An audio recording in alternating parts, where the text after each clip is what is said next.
What's up everyone and welcome back to the MMA Zone. Today, let's get started with Joaquin Buckley goes off on Kamaru Usman. Joaquin Buckley's call out of Kamaru Usman on Saturday night might have set the stage for a big showdown between the two in the new year. While there's been no word on when Usman is planning to return to action, Buckley's call out during his post-fight Octagon interview may have been the first step towards booking a fight between the two. And before we continue, make sure to leave a like on the video to help support the channel. During an interview with the Parry Punch YouTube channel, Buckley went off on Usman, saying that Usman's skills at this stage of his career don't mean much because the former pound-for-pound kingpin doesn't have the same heart or hunger as he used to. He's not hungry. Like, bro, the majority of us fighters that's moving up and trying to get this, we hungry, dog. Like, these guys that made some M's.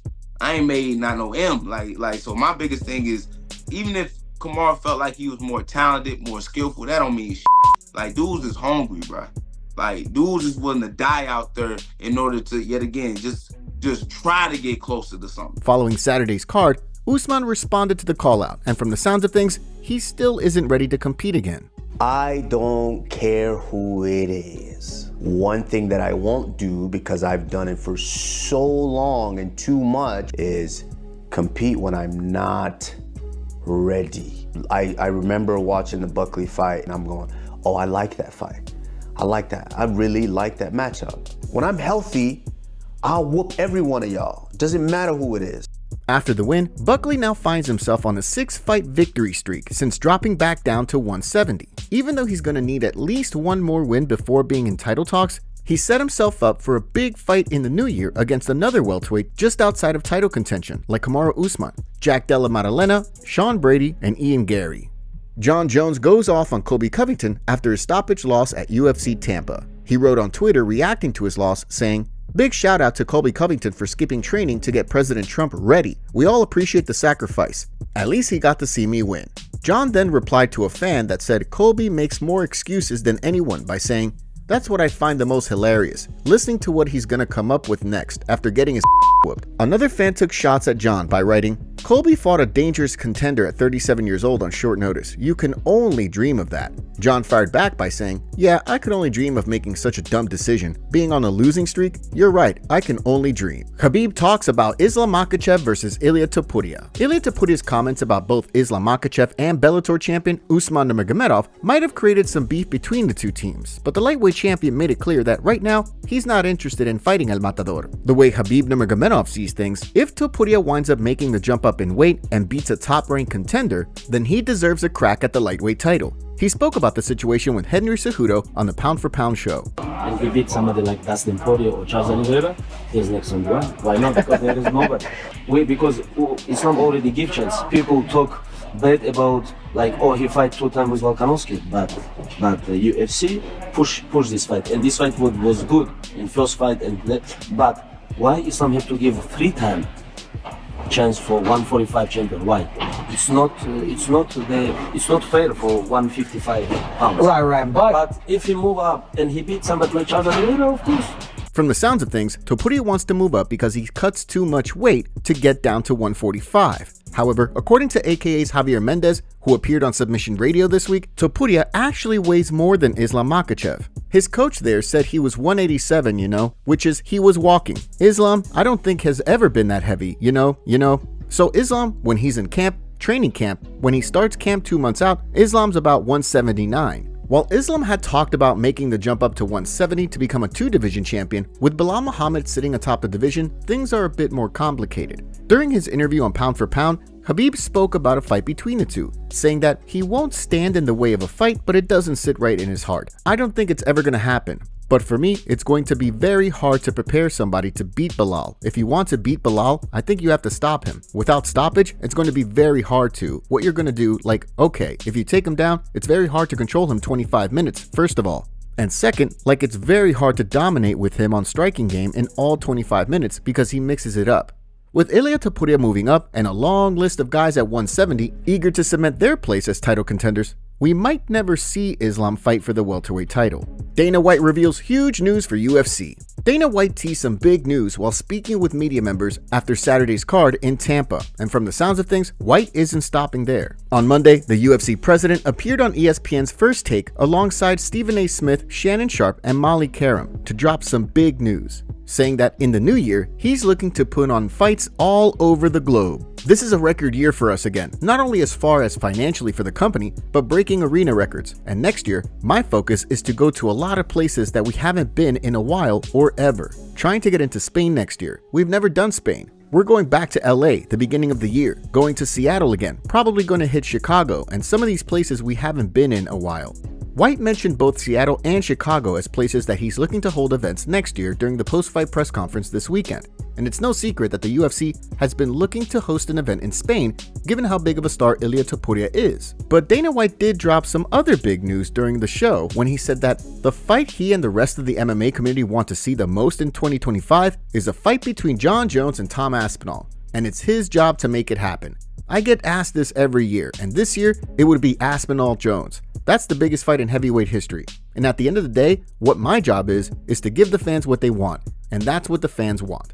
The big question now is whether the UFC can make the fight happen after Jones demanded money to fight the interim champion. Jiri Prochazka reacts to Jamahal Hill altercation. Jiri Prochazka's fight with Jamahal Hill at UFC 311 is almost exactly 1 month away, ahead of the fight, which will see both guys look to cement their place in the light heavyweight title picture. After both losing to Alex Pereira, Prochazka held his tongue while speaking about the recent run-in Sweet Dreams and Poatan had at the UFC PI. During a virtual appearance on the Ariel Helwani show on Monday, Prochazka weighed in on the situation, saying that the big difference between he and Hill is that Hill turned down Pereira's request to fight at the PI.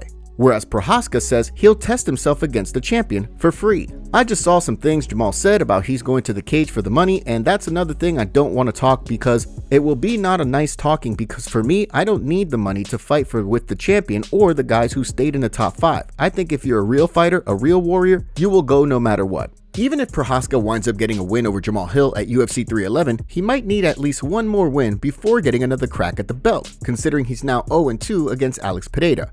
On the flip side, while nothing has been confirmed yet, Dana White has said that Magomed Ankalaev is going to be next up for a crack at the title after his win over Alexander Rakic at UFC 308.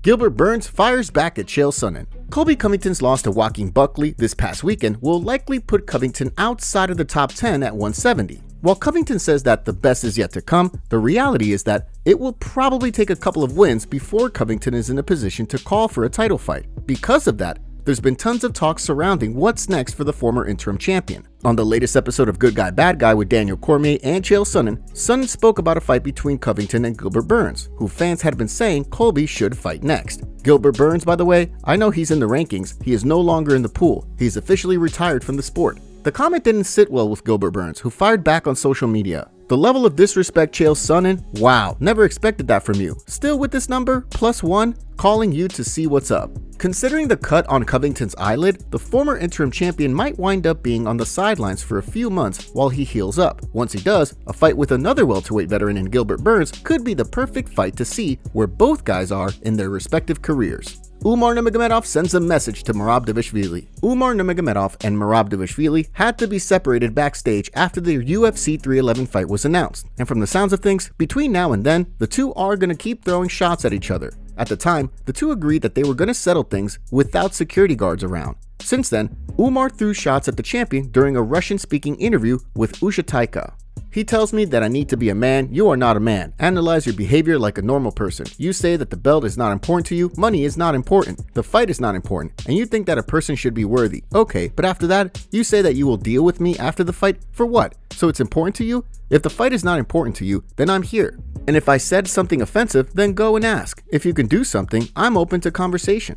The machine hasn't fired back yet. However, he may fire back as the Professor Dvalishvili character that he uses in videos. With Fight Night just under a month away, the bad blood between the two sides doesn't seem to be going anywhere between now and then. Considering Dvalishvili didn't think that Nurmagomedov deserved a crack at the belt, the build-up to the fight seems like it's going to deliver tons of heated back and forth exchanges every time these two talk about or come face to face with one another.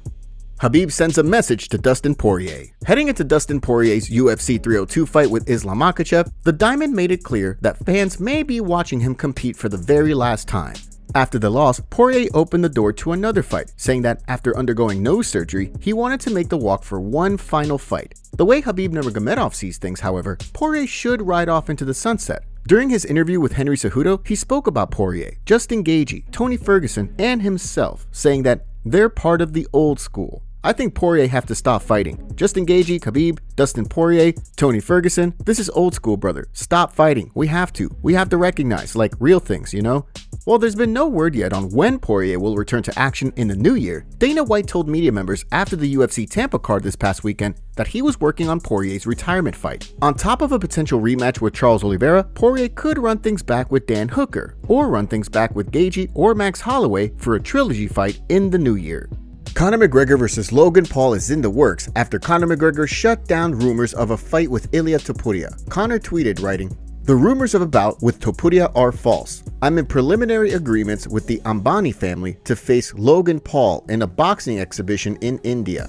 I have agreed. I will then seek my return to the octagon." What are your thoughts on Conor McGregor versus Logan Paul? Do you think this is the announcement Dana White was talking about during the UFC Tampa post-fight press conference? Jake Paul reacted to the news of Conor McGregor versus Logan Paul by saying, "Now it all makes sense why Conor McGregor and his management team have been desperately trying to get MVP to negotiate for a fight between us. As we told them then privately, and I'm now saying it publicly, the only way we're willing to explore me versus Conor in a pro boxing / MMA fight is if Dana White / UFC are at the table directly or make it clear that they are okay with discussions. Conor is washed, needs the Pauls. Logan by however he wants." Ilia Topuria also shut down the rumors of the Conor fight by saying, "The rumors of a bout with McChicken are false. I don't fight, nor am I interested in fighting with a." Conor also sent a warning to all the media outlets for his civil case by saying, "I was found liable for and guilty of nothing. I will be pursuing all the defamatory writings about me."